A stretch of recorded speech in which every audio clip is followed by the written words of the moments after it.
Hey everyone, welcome back to Make It Happen Mondays, where we talk about sales, business, entrepreneurship, personal growth, mental health, and everything in between with guests who I truly respect and I think make a positive impact on the world around us. And there's nobody better than my good friend Roderick Jefferson. Roderick is somebody who has been all up and down sales enablement and wrote the book Sales Enablement 3.0. But that's not what we talked about on this podcast. We talked about what he went through recently. About 6 months ago, my good friend Roderick, who I've known for years, had a stroke. And he calls himself the top 2% because he had a stroke when he was sleeping. And for those of you who don't know, 98% of people who have a stroke when they're sleeping do not wake up from that stroke, and Roderick did. And he fought all the way through it. And his perspective now and the way he looks at things is just so refreshing. And in a time where I think we all need to kind of reassess what's important to us, this is such an inspirational conversation. I mean, we talked about how he looks at things with faith, family, friends, and fun. And if it doesn't fit into one of those buckets, he doesn't do it. Talked about the importance of asking for help and you know, when personally and through your health, but also in your job and everything else. Listening to your gut, asking questions of people as opposed to making statements.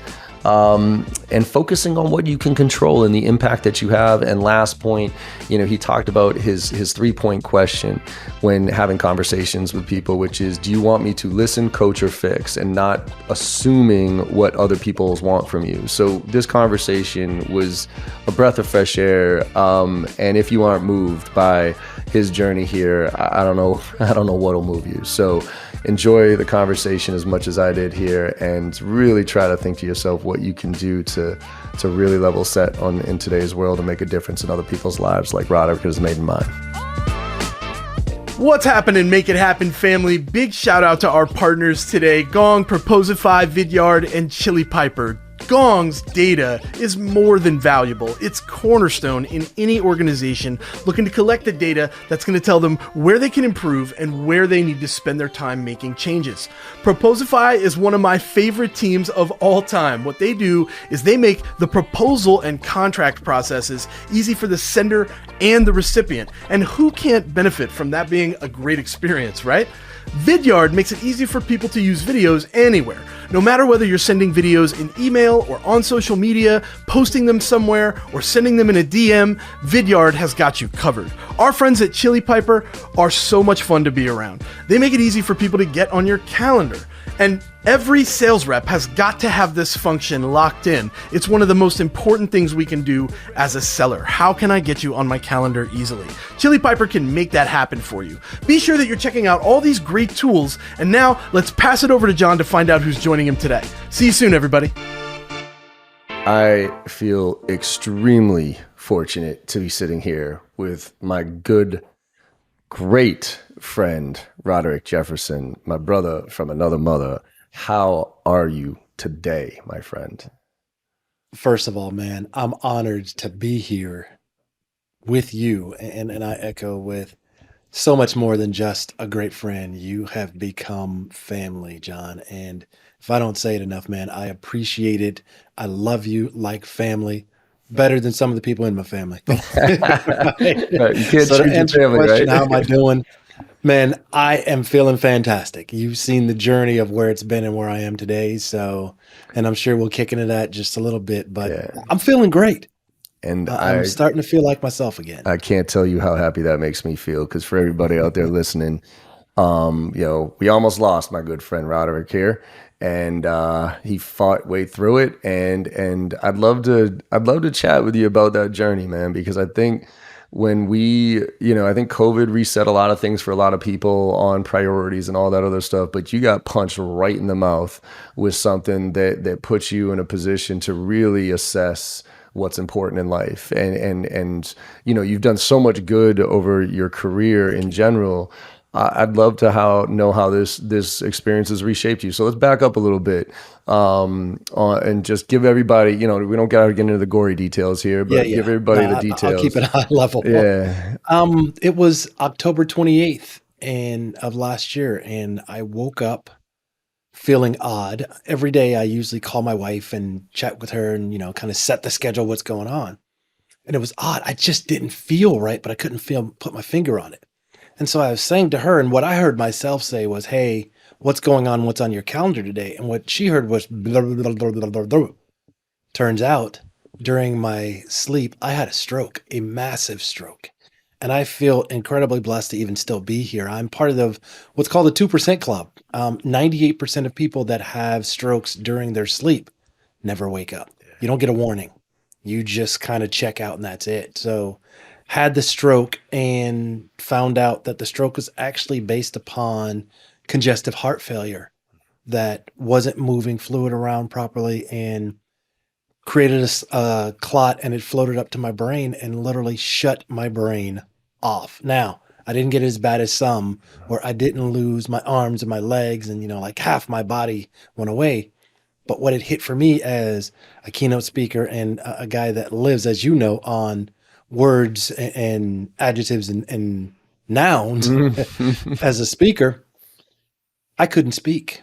I literally started out stuttering really bad. Then it got to a point to where I literally lost my voice and had to go through speech therapy and all those fun things. And you watched it end to end of what it was like. Yeah. And at one point it was impossible to actually understand clearly what I was saying with that stroke. And it shut me down completely.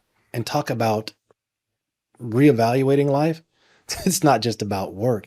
It's what's important in life anymore and what has to change. And when I say right now, I'm talking about immediately, if not yesterday. And I'd love to, I mean, I can't, first of all, 2%, that's scary as shit, but it's also quite empowering in a lot of ways, man, that you are in that 2% and I'm in that 2%, man. And you woke up. And, going back to the reassessing and reevaluating, I mean, I think a lot of us have that, oh yeah, I need to change. Oh yeah, I need to get in shape. And oh yeah, but I'm busy right now, but I got other things to take care of right now.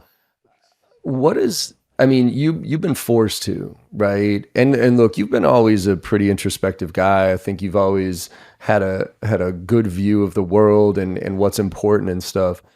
What has this experience taught you though about what is really important and also how you can manifest that into still living a life of purpose and making money, right? Because part of this to me is like, you could easily say, you know what, fuck it, I ain't doing shit anymore. I'm gonna live and I'm just gonna go and be with people and have friends and fuck this whole work thing, right? But we all got to make a living. You know what I mean? And we all have to get up there and pay those bills to be able to live whatever that life is. So how, with that as context, how has it changed your view on things and how you make decisions? Man, things have shifted in more ways than I can ever explain. Before it was when we all have this thought, you know what, nobody's guaranteed tomorrow. Do what you've got to do right away. Don't push things off that you can do right now. Until you get into a point where you realize that today could literally be my last day. I got, and real quick, the average heart squeezes, as I was explaining to you, John, at about 65, 75%. When it gets down to 20%, it stops and it closes the show. Yeah. When I had my stroke and I went in the hospital, I was at 23%. I was 3% away from not ever having a conversation with you or anybody else in this world. So what does it do? It makes you reassess everything: relationships, friendships, conversations, promises, calendars, all of that. It hit me and it comes down to four things now: faith, family, friends, and fun. Anything outside of those four, I don't have any time for. Yeah. I really don't. And as it is, when you have a stroke, it's literally brain damage. Yeah. You start losing memory. You start losing concentration. Here's a simple example.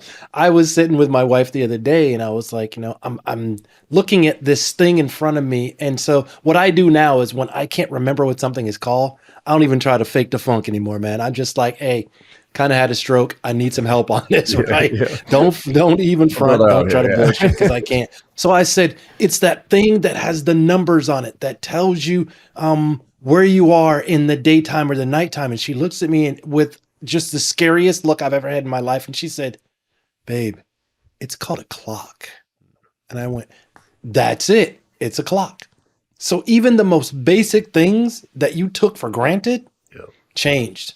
When I couldn't walk and I couldn't get to the bathroom by myself, you realize how far your couch is from your bathroom. And then you start negotiating with yourself. You're like, do I really have to pee that bad? Nah, I'm all right for probably another hour. Or, you know what? I need some help. And then the other thing I learned is it's not just okay. It's necessary to ask for help, man. Yeah. It really is. And what you thought was important and imperative may not even hit the radar anymore when life changes. And then I also realized that if you don't listen to your body and you don't take time to slow down, it will do it for you. Yep. And you're not going to like the outcome. No. And it fires warning shots, man. You know what I mean? Like, It does. I don't know if you found some of the warning shots, but for me, you know, I'm 46 now, and there's been a few warning shots being like high blood pressure all of a sudden, and all of a sudden this happened, you know, and I'm being a lot more conscious these days of my personal health because I pretty much ignored it. I was blessed with a body that took a beating. I don't know about you, but you know, both of us, we talked it through. Shit, the amount of damage that I've done to my body over the years. There is no medical reason that either of us should still be here right now. Nope. To be honest, with all the things that we've done. And you know what? To your point, there are warning shots. I felt off for a while. I went to the doctor and they actually diagnosed me with double pneumonia. Oh, wow. I told you in both. Yeah. Oh, yeah, that's right. Yeah. Right. And first it was bronchitis. And so they hit me with the Z-Pack, all the things they normally do, but nothing was getting any better. And actually things were getting worse. Right. And so that's what I was like to my doctor, I don't think it's bronchitis. And I've had pneumonia, double pneumonia, and this ain't it. And I said, how about I go see a cardiologist? And I went in and we were scheduled to go in. And unfortunately, the stroke hit before I got the chance to go to the cardiologist. Man, I mean, and that's where you, again, listen, it's funny, not funny, you know, the more and more What's funny, interesting, not funny, haha. No, absolutely it's definitely funny, interesting. When I say funny, it's, you know, going back and being your own advocate and asking for help. I think those are two really important things that I want to dive into. One is being your own advocate. And I mean that in personal, professional, and health wise. 100% in all of those categories. I mean, if we think about health wise, I remember my mom was, she was in the hospital for a few Christmases back, right? And she had diverticulitis and we didn't know what it was. And so we had to bring her to the emergency room, and I couldn't go because I had to be with my sister and my nephew, and so my wife went with her. And my mom, you know, at the time she was 74 years old or whatever it was. And she's sitting there in the emergency room. Nobody's paying attention to her. And she's like, same thing, starts babbling. And her temperature was like 104 degrees, 105 degrees for a 75-year-old woman, right? That your brain starts frying. And I remember my wife, literally, like, the nurses were like, oh no, everything's okay. And she's like, everything's okay. She's a 75-year-old woman with a 105-degree temperature. Get the fucking doctor. And she like literally There's nothing good about okay right now. No, and she went out into the hallway and started screaming. And finally a doctor came running and was like, what? And then she told her, and the doctor was like, holy shit, if that hadn't happened, my mom wouldn't be here today. And so being an advocate for yourself is huge. To your point, like, this isn't right. Let me go, like, we should do that now. You got, you know, cut before that, but that how important it is, and how do you, let's have that gut conversation, right? Yeah. Like, trust in your gut, because your gut's not always right, but sometimes it is. So how do you look at your gut telling you something's not right or something's not wrong in context of what you had, but also in context of how people live their lives? Yeah. I'll speak congruently about both of those. Most of the time your gut is accurate. You know your body, and you know when something is off.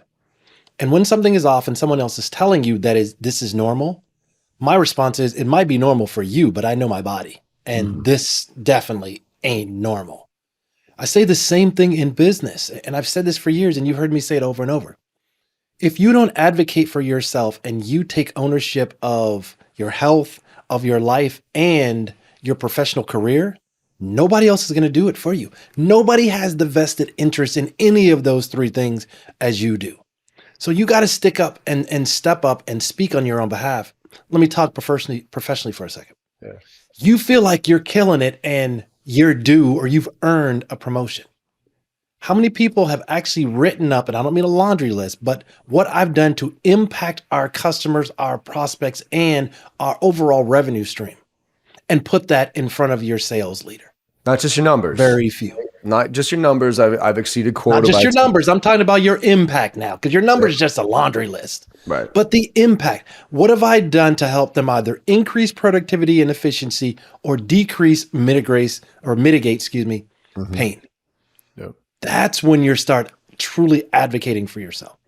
In life, whether it's with a significant other, it's with a family member, it's your inner circle or your tribe. How many times have you felt like, you know what, I probably should say something, but I don't really want to rock the boat.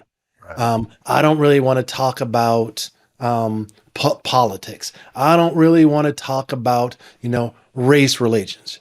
Oh, I know that was an off-color joke and it probably shouldn't have been said, but I don't want to be the one that looks like I'm being hypersensitive. Right. Forget that. If you don't, no one else will. And sometimes you have to speak for those people that either aren't in the room or don't have an opportunity or a voice or even a vote to say that. Too many times we've seen it. And it was me early in my career. I was like, I don't want to really rock the boat. I'm trying to move up the ladder. I'm trying to, get to that next level professionally. And what I realized was, while I was being selfish and only thinking about me, what I was doing was actually pushing other people further back from ever being able to move up. And that day, and you and I have had this conversation before, John, mm-hmm. And that day I decided this: allow me to be the floor, not the ceiling, for other people that either aren't in the room or don't have the same level of voice or vote that I have. I love that. I love that. I mean, you and I, like you said, we've had this conversation before, right? 100 times, if not more. This tattoo, right, that my dad had written on his own handwriting on his desk said, "When you're customer privilege, equality feels like oppression." And the whole point of that is understanding what privilege actually means.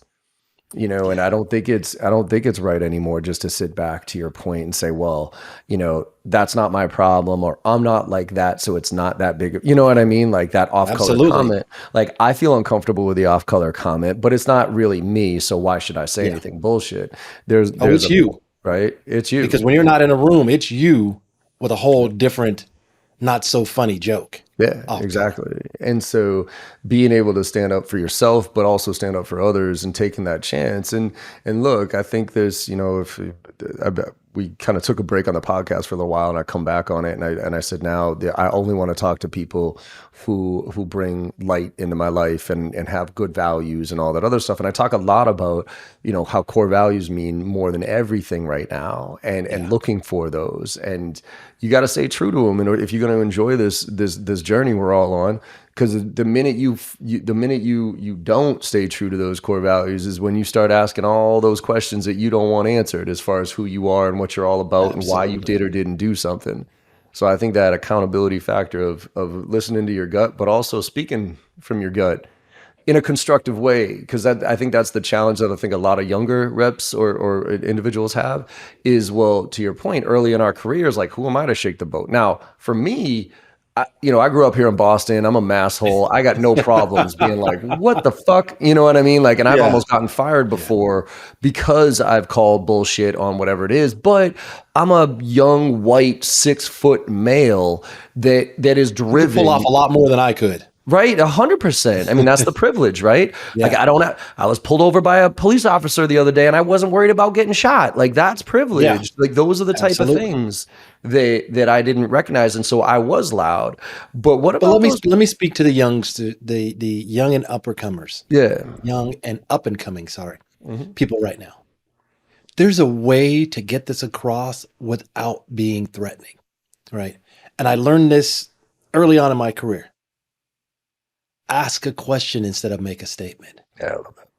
Hey, did it feel weird with that joke that went off, or was I the only one that felt that way? See what I mean? As opposed to, you know what? That was just dead wrong. We shouldn't actually do shit like that. Right. Instead, go, am I the only one that felt this way? And you know what happens? It puts a mirror up to people and they have to look at that mirror and go, wait, did I feel weird too? Yeah, I actually did.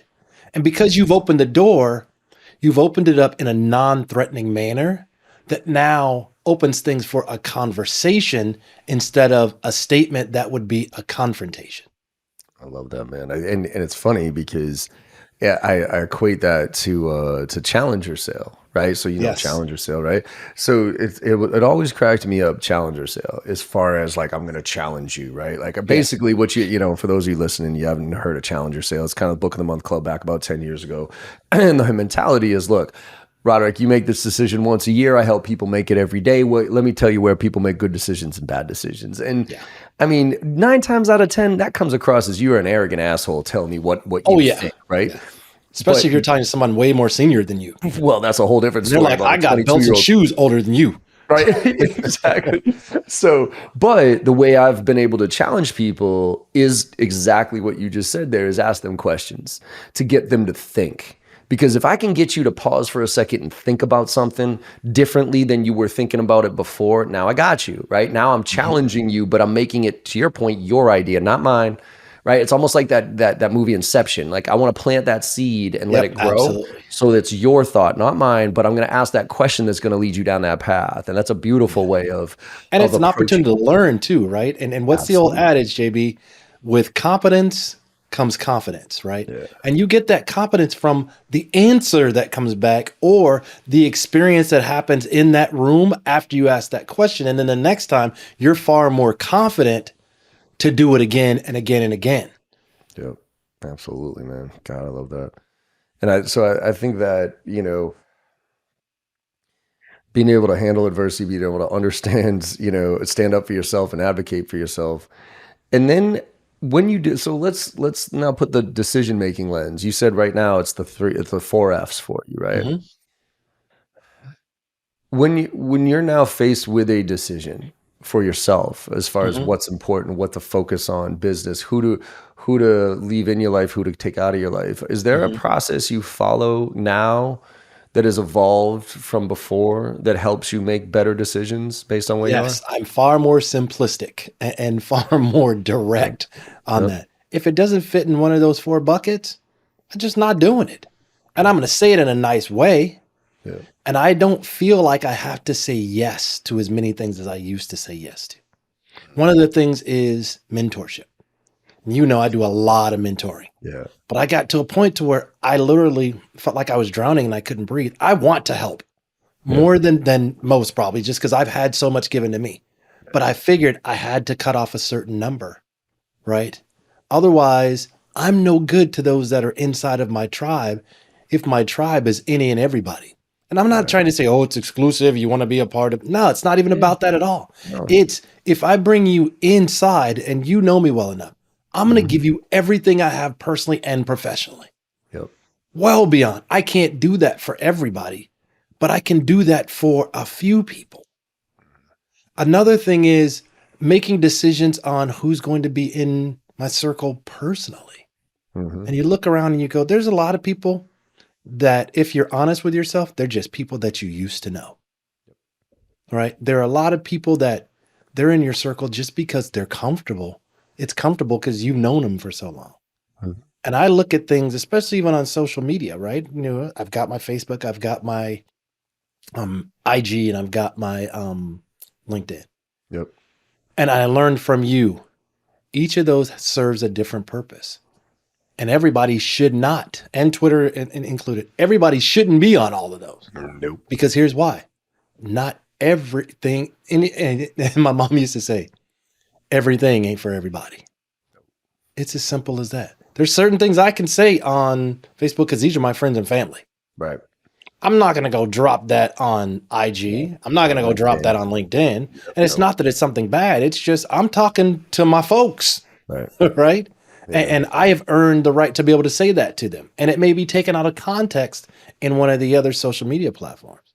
The other thing I've learned, lastly, is, and this is the point that if I can't, you don't learn anything else from me, it's this. social media has made all of us less social. It's a fact. I now pick the phone up. I have a 3, and I've done it with you. I get a 3 max text. At 3, I'm picking the phone up.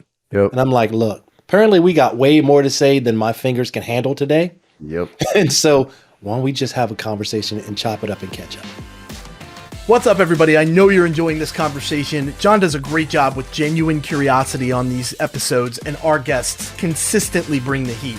We want to take a moment here and let you know that you've got an opportunity to become better than you were yesterday. And you can do so by gaining access to all of JB Sales' content. All of their training, tips, techniques, tactics, and takeaways can be yours for $1 a day. $365 for the year gets you annual access to everything, including our private Slack channel for members only, which you get access to all of us directly 100% of the time, 24 hours a day. And then at the same time, you're going to get access to our bi-weekly Ask Me Anything sessions, where you can bring real deals to the table and get the help that you need where you need it. This is very, very important.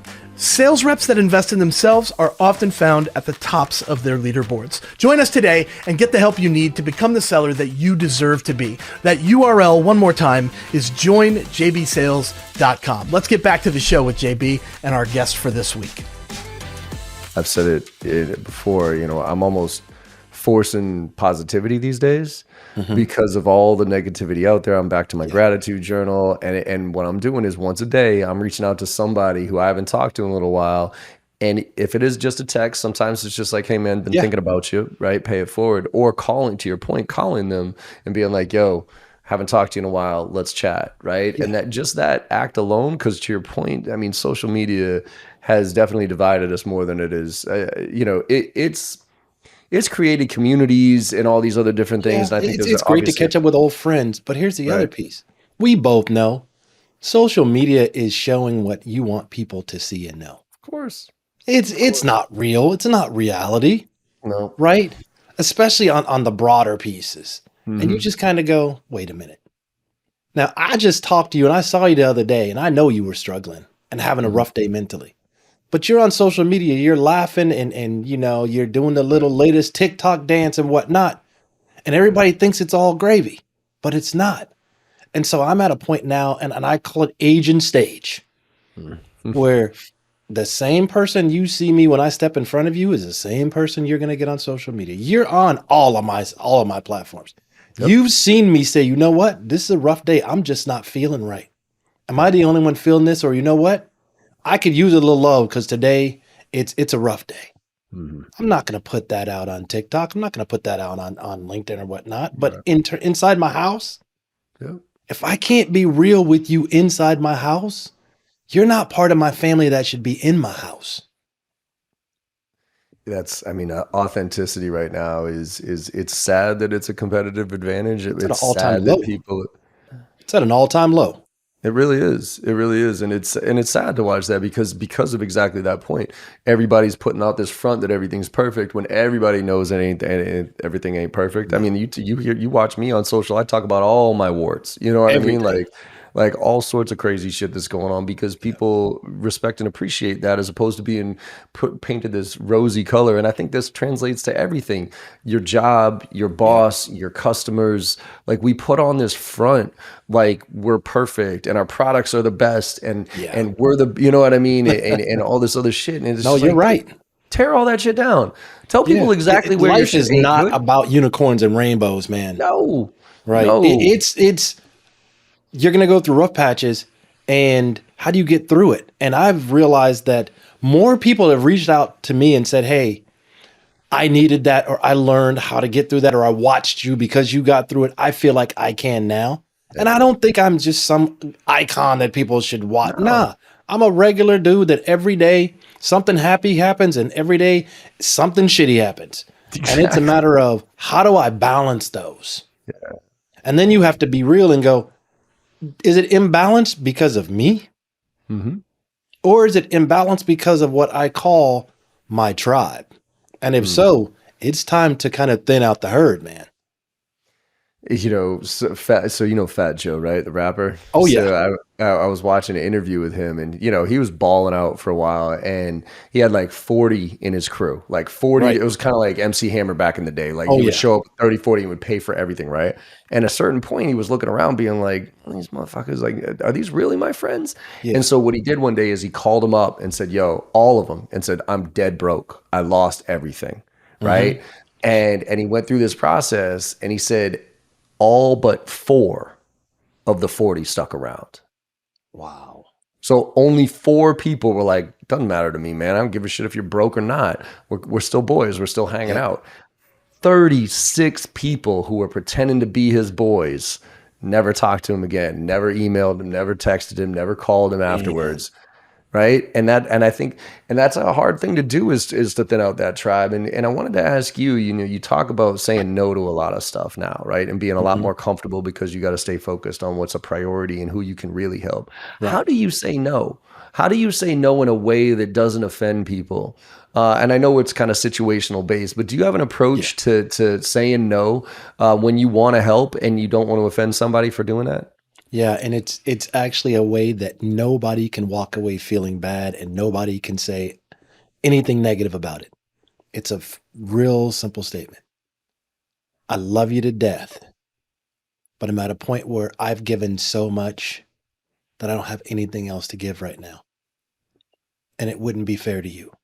And I leave it at that. I like it. And people go, I feel you, I understand. Because everybody gets to a point. And I even laughed and I go, I realized back when we used to fly, and you and I flew so much, we could probably stand up and give the announcements, right? But what do they say in the announcement, John? Put your mask on First. before anybody else's. Yep. Because I cannot fill up from an empty cup. Nope. You can't do it. Can't give it. You can't let somebody else drink from it either. You can't. You know what I mean? And I think that's Absolutely. where I think you and I have a very similar mentality of, I feel blessed for where I am and what I've been given the opportunity to, and I want to give back. I want to, but at a certain point, like if you don't focus on filling your own cup, you will not have anything to give back, and then you'll start doing things that that actually spiral in the wrong direction because people are going to be like, wait, oh, he half-assed it, or he didn't, what I mean? He didn't, that wasn't worth it. Right. Yeah. I want that interaction to be those people that I do interact with be like, damn, yup, I got all of that. I got and everything that he had to give. Right. And if you don't, and people know, whether it's your relationships, your quote unquote brand, whatever it is, your brand is based on a certain thing. And when you change on that, people see it right away. Yep. So you don't have to front with people. They know. And something just hit me as you were talking, John, and that is that just because you say no doesn't mean I don't care. I'm saying no because I do care. I do care. Yeah. And it's funny because, I care, and I think care is an important thing to pay attention to. But it's what do we care about, right? Like sometimes I'm gonna be straight up. Sometimes people reach out to me and ask me a question, and I don't like. And this is gonna come off wrong. I don't care about you, right? I care about myself and the others that I am trying to support. So that's why I'm saying no. It's not that I don't like you. It's not. It's just that right now I have to focus my energy in other areas. And I think having a reason. I think one of the things I've come to realize is how powerful it is to have a reason for whatever you're doing. Always have a why. Always have a why. Why is way so much more important than what. Exactly. And so sometimes I'll even explain to people, I'll say no, but, and give them the reason why. So not just, you don't want to just say no, right? Say no. That's just harsh. Then you come off sound like an asshole. But if you're like, well, no, and let me explain to you why. The reason I'm saying no is because right now my cup is empty, man. And if we got into an engagement, you wouldn't get all of me, and you would actually come up with a negative perception of me, and I would actually hurt more than I would help. Right now, I need. It wouldn't be fair to you. Right. And I think Right. that's the important part, is that you have to look at it from both those perspectives. The reason is in both our benefits for this scenario or for whatever it is. And then I find that most people are really understanding of that. Really You know are. what I mean? Once you give them that reason, but if you don't give them that reason, then they question everything. Oh, what, man, I just saw you doing a one-on-one with Exactly. Oh, but so-and-so. you And can why do it for didn't you? so and so, but you can't do it for me. Okay, I see Right? how we roll. It's like, Yeah. no, actually, you don't see. What you No. don't see is that's the only one of three that I'm doing this with, or X Right. number, right? I think the other piece that just hit me as you were talking, that just came, I mean, light bulb just hit me. And that is, focus on the things that you can touch and impact. Everything else is just noise. And man, there is a lot of noise in the world right now, Oh, personally and professionally. Focus on the things that you can touch and impact. And that may be people, it may be situations, maybe processes, whatever it is.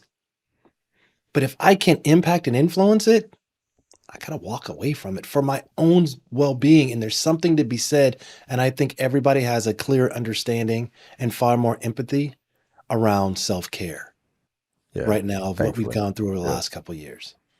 Yep. I mean, you got it, right? I shipped it to you. Absolutely. And I walk around with it every day. You already Right? know. That coin, and for everybody who's listening, not people watching, but that coin, I got that effort, attitude, and how you treat people. Those are the things, right? Everything else is irrelevant in a lot of ways. It's Because all if you can't noise control beyond it, that. why let it control? I've thought about this a lot. Like, if you can't control it, why do you let it control you? Yeah. Because there's Yeah. so much out there that is controlling me, right? Like if I let it, the Yeah. economy, the climate, my boss, you know what I mean? All these different things are controlling me, but only really because I'm allowing them to control me. Yeah. Versus focusing on what I can control and doing that everything. I mean, it goes back to the tactical stuff of reps complaining about something. It's like, you can't control that shit. Do your damn job and do it Yeah. really, really well, right? And Absolutely. then from there, whatever happens, happens. And you at least know you put your best effort into it. Yeah. You can't determine if you're going to be moved up or promoted or you're going to No. get an increase. All you can do is do your best and then let that stand on its own. If that's not enough, then, and I'm saying professionally, if that's not enough, maybe you're in the wrong place. Yep. Right. I mean, it goes hand in hand with that. And that's that balance we started with, which is like advocating for yourself, right? You don't want to be Yeah. always telling people how great you are, but you Yeah. also don't want to just bury your head in the sand and just do your job, because then it's like my dad. Like my dad, he was he was an electrical engineer, and he was the smartest cat I've ever come across in my life. But he would Mhm. never advocate for himself because he always felt like he was so smart, his work would just speak for itself. Yeah. And I would always talk to him. I'm like, Dad, that's why, like, you were always at this role in the organization, and you never got to the higher levels up because you never advocated for yourself. You always thought the work was it, and that's why, like, Mhm. he was, an engineer, and that's why engineers a lot of times get upset with sales reps, because sales reps tend to advocate for themselves a lot more, right? Yeah. It's like, hey, look at me, look at all the stuff that I'm doing, and they're quote unquote promoting themselves, but there's a way to do that the right way without having to come across as an arrogant asshole. And I guess, how would Absolutely. you, I know, there's a lot of ways we could take this, but how do you advocate for let's go back to that one for a minute, because there's that fine line between ego and confidence. So Oh yeah. Absolutely. how do you advocate for yourself without coming across as arrogant, without coming across as look at me? Or, sometimes we react to try to promote ourselves because somebody Mhm. else just got something that we didn't Right. think was fair. And so now we jump up and say, well, look at all the shit that I've done. So how do you advise, and this isn't just, younger sales, this is leadership, this is management, Mhm. this is, whatever, to advocate for themselves in a way that doesn't come across as arrogant? Yeah, you can show the value of you without talking about you. And what I mean is, let's go back to what we talked about earlier. Instead of going and sharing a laundry list of I've done all these things and so has done, and never compare yourself with anyone else because you don't even understand No, what the situation is, exactly. right? Thank And you. you don't talk about, well, I've done all this 912 things. You know what? That doesn't mean that it was viewed as value. It just showed Right. that you were busy. Don't Yeah. confuse competency and success with busyness. So the way I recommend it is, go back to a simple, basic thing. Make it about the customer. Mhm. I've done these things that either have shown value to close at a higher rate, right? Or I've helped them to increase productivity and efficiency, or slash mitigate or decrease pain. Outside of that, it doesn't matter. I don't care that you're the first one in the building and the last one out. Nobody cares. It just shows that you were busy. Right. And It by shows the you didn't way, have any.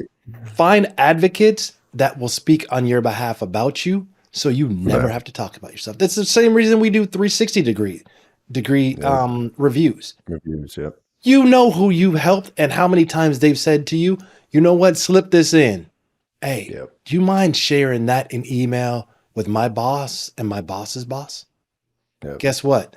You don't know that they don't know that you asked this person, and you're not talking about yourself. They're pubbing you up. Yep. And you hit on something important there too, which is part of that value, right? Is what you think is valuable versus what everybody else thinks, or versus the person that you're, providing that to sees as value, right? It may And just let's be talk busy sales. work to them. What sales tactically, like nobody gives a shit about your entire solution. They just give a part that's most relevant to them, right? So that's what you should focus on. And the story I got on this one is like my mom, for years, I'm not a card guy. I don't like cards, right? Like when you send me a birthday card, I'll kind of I'll read it. Don't get me wrong, but I'm I'll with you. throw those in the trash, right? Yeah. My mom, on the other hand, she loves cards. She loves nice, Hallmark cards with a really nice saying and a nice little handwritten note from her son, right? That's all she wants.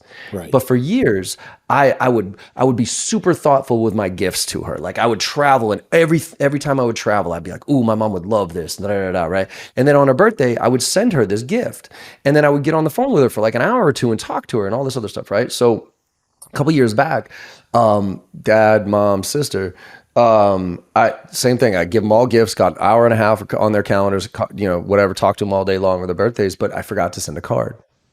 And after the third one, my mom gets on the phone with me. She goes, is everything okay? And I was like, yeah, Mom, why do you ask? Everything's great. And she goes, well, you're usually just so thoughtful with the cards that you send to me and your dad and your sister on your birthdays. And you didn't send any to us this year. And I'm just wondering if everything's okay. And I'm sitting there going, what? I'm like, Ma, you didn't get the cool ass thing that I spent hours thinking about. You didn't get that hour and a half conversation. But to a 75-year-old woman who doesn't need anything from her son other than a conversation and a nice little note, what I thought was value was not. Yeah. And to her, value was getting a card with a handwritten note from me. So I sit there, I'm like, my dumbass. I could have, how much money and time I could have saved myself Just over sent the her a years. card. But Right? you know what? The lesson I take away from that, John, is your currency isn't the same as someone else's. No, that's it. Her currency Yep. was just, I got a nice, because my son took enough time to go and find something that was sentimental for him. He took time to handwrite something out. All the other things were all just kind of icing on the cake, where somebody else would have been like, thanks for the card. So where's the gift? Right? Comes down to currency. And the same thing with your manager professionally. Their currency may not be the same. Your currency may be, I'm showing up early, I'm leaving late, I'm putting up 1,000 jumpers in the gym, whatever it is. Their currency is your numbers went up, or you're now someone that I can believe and trust, and you're now also a best practice share that I can put in front of the rest of the team and say, what you're going to show them is going to make you better. Learn what your boss's currency is, and you know what? Work with it. As it's been said, what's important to your boss should be imperative to you. And I don't think that's just relevant to bosses. I think that's family, friends, everything else. Like what's important to me, like what's important and what's important to you. I'm going to share with you what's important to me and how I look at things and, my priorities. And I want to hear from you. And hopefully as we go through this journey together, we can be on the same page as that stuff and we can help support each other achieve those things. Right. Absolutely. Otherwise you telling me all these other things that are irrelevant to what I care about, like that's you. And guess what that's going to do is that's going to frustrate you too. Yep. Because you're going to tell me all these wonderful things that you think are so important. And I'm going to look at them like, I don't really give a shit about those. And you're going to get mad about that, even though you should have asked me what's important to me as opposed to just shoveling it on me and telling me how great you are. There it is, John. You just hit something. You have to continually ask me, because professionally, situations change. Yep. Personally, age and stage and priorities shift.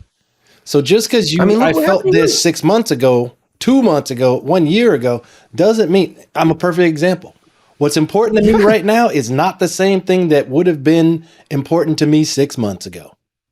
So Hell you take no. some time to, it's as simple as I can put it. Take time to have conversations.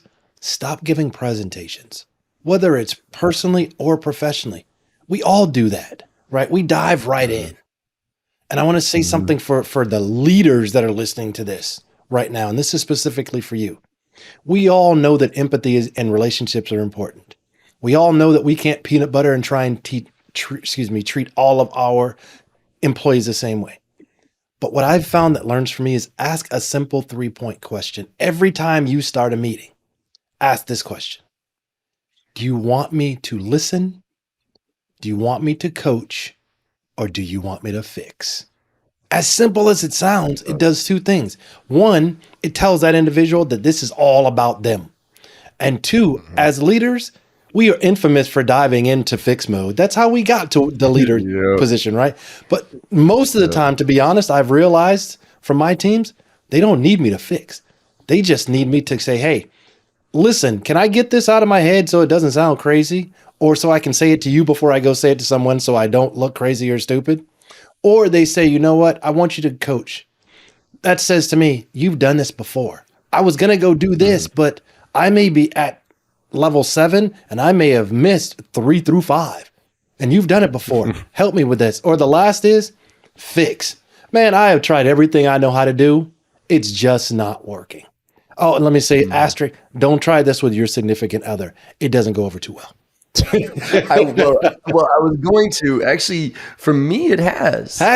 To be straight? Like, well, and for the listen factor, because I'm a fixer. No, I'm talking about the fix part, and that doesn't go over too well. Okay, but just the asking, right? Because you come to me, it's just inherent. I don't know why, I don't know where, but when you come to me with a problem, my brain immediately clicks into how do I fix this problem? And here's an idea, and here's an idea, and here's an idea.